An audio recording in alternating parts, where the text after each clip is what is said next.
We are going to learn about the wood lathe machine, one of the most important machines used in woodworking. A wood lathe machine is used to shape wood by rotating it at high speed while a cutting tool removes material from the surface. The wood is fixed between two ends of the machine, called the headstock and the tailstock. When the machine starts, the wood spins quickly and the worker carefully uses a cutting tool to create different shapes. This machine is commonly used to make round and decorative wooden items. For example, table legs, chair legs, wooden bowls, baseball bats, candle holders, and many other beautiful wooden designs are made using a wood lathe machine. The main parts of a wood lathe machine include the bed, headstock, tailstock, tool rest, and motor. The bed is the base that supports the entire machine. The headstock holds the motor and spins the wood. The tailstock supports the other end of the wood to keep it stable.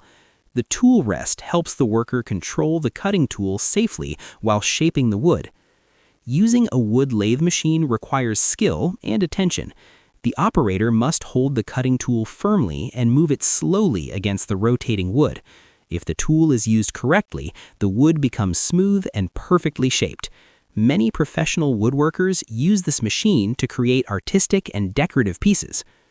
Safety is also very important when working with a wood lathe machine. The operator should wear safety glasses to protect the eyes from wood chips and dust.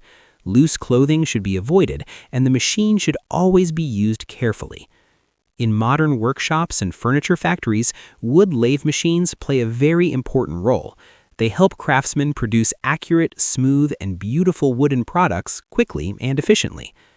In conclusion, the wood lathe machine is a powerful and useful woodworking machine that allows craftsmen to turn simple pieces of wood into attractive and functional items. Thanks for watching, and stay tuned for more woodworking tools and machine videos.